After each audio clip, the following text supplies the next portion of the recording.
Envoie ton Esprit Saint, ton feu d'amour divin, déploie ton cœur et viens nous sauver. Délivre-nous de nous, délivre-nous de tout, ceux qui refusent en nous de t'aimer. Du sang de ton agneau, déverse en nous le flot des abondantes eaux de ton pardon. Viens inonder nos vies, restaure-nous, guéris ton Église.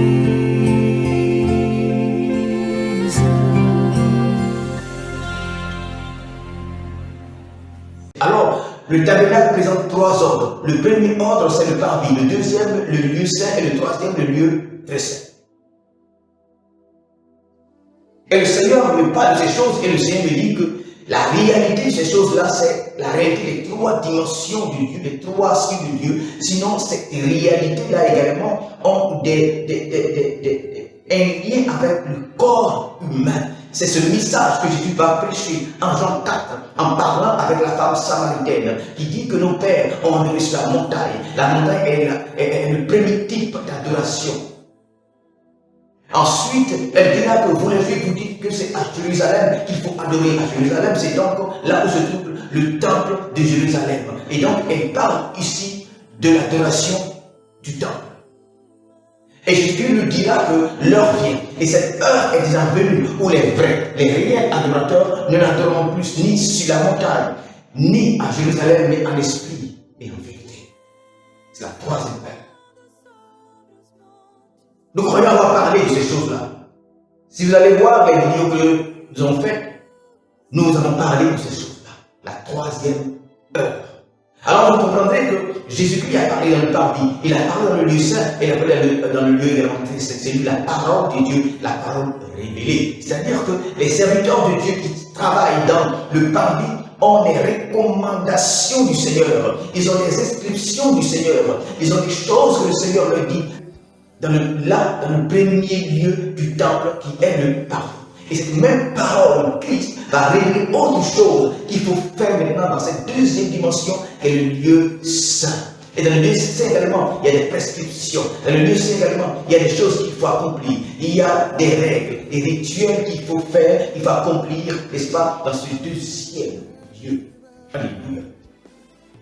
Et également, le troisième lieu, il y a également là où se trouve l'arche, où c'est la les chérubins. Ce sont des images pour dire que dans cette troisième heure, vous verrez les anges monter et descendre. En ce moment-là, Dieu même sera là. En ce moment-là, le ciel sera comme sur terre, avec d'autres serviteurs qui serviront dans cette troisième dimension. Et Jésus a pu dire, ce n'est ni l'adoration du temple, ni l'adoration de la montagne du corps, ni l'adoration du temple de l'âme, mais l'adoration en esprit et en vérité.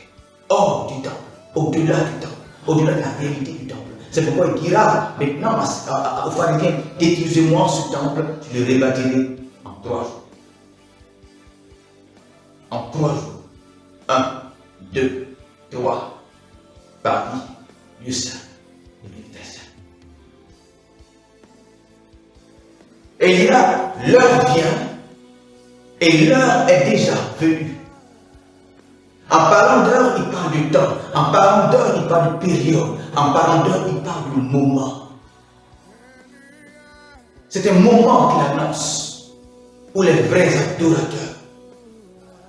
Et pas ici de 3 adorations. L'adoration, c'est le lieu de la rencontre. L'adoration, c'est une réalité. L'adoration, c'est une méthode où il faut communier avec Dieu. Ou comment communier avec Dieu. Et il dit, un temps arrive où ce sera plus dans la première façon de communier avec Dieu. Lorsque le peuple d'Israël sort d'Égypte, Dieu se révèle à eux sur la montagne.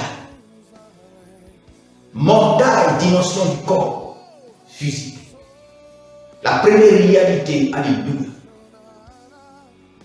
Ensuite, lorsque le peuple de Dieu atteint un autre niveau, le peuple de Dieu va installer le temple, où Dieu descendra dans le temple, et le temple sera bâti, il sera réalisé à Jérusalem, l'adoration.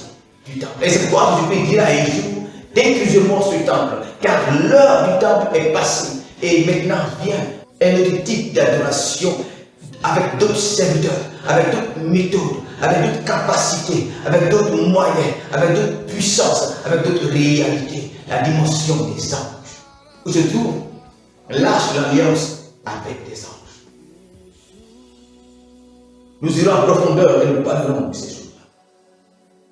Et nous disons que dans le tabernacle, dans ces trois lieux, il y a des documents relatifs, n'est-ce pas, aux choses qu'il faut faire dans chaque dimension. Et vous voyez qu'il y a des serviteurs de Dieu dans chaque dimension. Et il faut noter que entre les dimensions, il y a des voiles. Les voiles physiques de réalité spirituelle qui séparent les trois dimensions, sinon les trois cieux. Alléluia. Et donc les serviteurs de Dieu qui sont dans la première dimension, n'est-ce pas, sont séparés par un voile, sont séparés de la deuxième dimension par un voile. Par conséquent, ils ne savent pas, ils ne connaissent pas les réalités du deuxième niveau de l'adoration de Dieu. Alléluia. Et les noms de la deuxième partie du temple, n'est-ce pas? Entre eux et ceux, n'est-ce pas, cette dimension, cette deuxième partie et la troisième partie, il y a un voile. Un voile est une réalité spirituelle. Alléluia. Vous dites que lorsque nous sommes dans cette dimension, nous pouvons voir, apercevoir, réaliser, comprendre les choses qui sont de l'autre dimension. Alléluia. Mais ce qu'il faut noter, c'est que le même Dieu, il est dans la première dimension, il est dans la deuxième dimension et il est dans la troisième dimension. Autre chose qu'il faut réaliser, c'est que ce même Dieu a parlé dans la première dimension, il a parlé dans la deuxième dimension, il a parlé dans la troisième dimension, il a dit des choses différentes. Il a dit les mêmes choses dans la première dimension, dans la deuxième dimension et dans la troisième dimension. Il a dit des choses qui concernent la première dimension, les choses liées à la première dimension, les choses liées au premier niveau d'adoration, l'adoration du corps. Alléluia. Mais ensuite, dans la deuxième étape, n'est-ce pas, dans le deuxième niveau du tabernacle, ce même Dieu a dit encore des choses cachées à ceux qui sont de la première génération, la première dimension, le paradis. De même ceux, n'est-ce pas, du lieu saint, ne savent pas des choses écrites par le même Dieu dans le lieu très saint, le saint des saints. Et donc, il y a trois types de serviteurs de Dieu, me dit le Seigneur. Frère, lorsque Dieu me dit ces choses, Dieu ne me dit pas que je vais t'expliquer le tabernacle. Mais lorsque Dieu me dit ces choses, il ne me dit pas que je vais t'expliquer les réalités du tabernacle. Dieu me dit que je vais t'expliquer les réalités du royaume de Dieu dans lequel vous êtes. Et il me dit, il y a trois types de serviteurs de Dieu.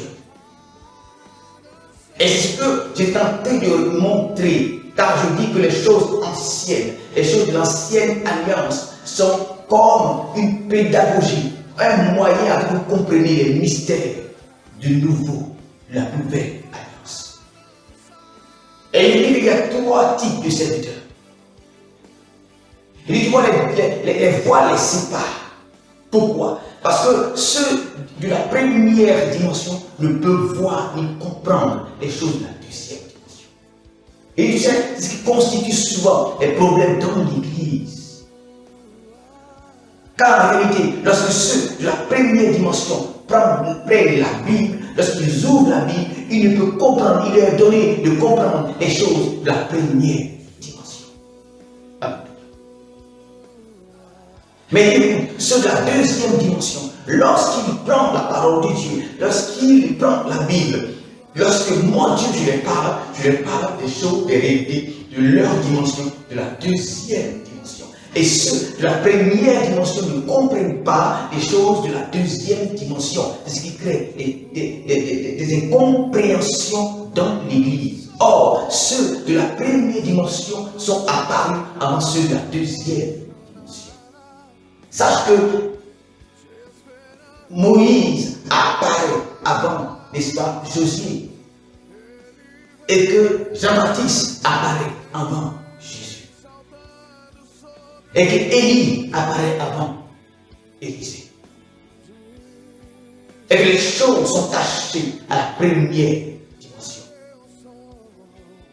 C'est pourquoi avant que le peuple de Dieu puisse posséder Canaan, il a fallu que Moïse meure d'abord. Car si Moïse ne mourait pas, Josué la relève, Josué la seconde génération, Josué la seconde onction, Josué le second moyen, la seconde possibilité de Dieu ne pouvait pas pénétrer avec le peuple de Dieu à Canaan. Alléluia. Il faut que Moïse meure. Aujourd'hui, Moïse le Père ne veut pas mourir. Moïse le Père tient la barre et la tient bien solidement. Car il ne veut pas que Josué paraisse. Il ne veut pas que la nouvelle dimension de Dieu apparaisse. Il refuse que Dieu puisse amener son peuple à une autre dimension. C'est pourquoi nous disons que Moïse doit mourir. Ah oui, nous connaissons ce que Moïse a fait. Nous connaissons Moïse. Moïse est prodigieux. Moïse est un homme puissant, fort. Moïse est un homme venu de Dieu. Moïse est un réel serviteur de Dieu. Moïse à lui seul, il a écroulé toute l'armée de Pharaon. Mais Moïse n'empêche que Moïse doit mourir. Alléluia. Et nous ferons un enseignement sur Moïse doit mourir. C'est un principe. Si nous voulons aller plus loin qu'ici, si nous voulons aller plus loin que cette montagne, Moïse doit mourir. Or, Moïse tient bon. Moïse refuse de mourir. Moïse aime ce monde. Moïse aime la vie. Moïse aime le prestige de la vie. Moïse aime les honneurs de la vie. Lui, Moïse, le bâtisseur. Lui, Moïse, le fondateur de l'église. Il ne veut pas mourir. Il aime trop la vie. Or, pourtant, pour que les choses avancent, il fallait que Moïse meure. Alléluia.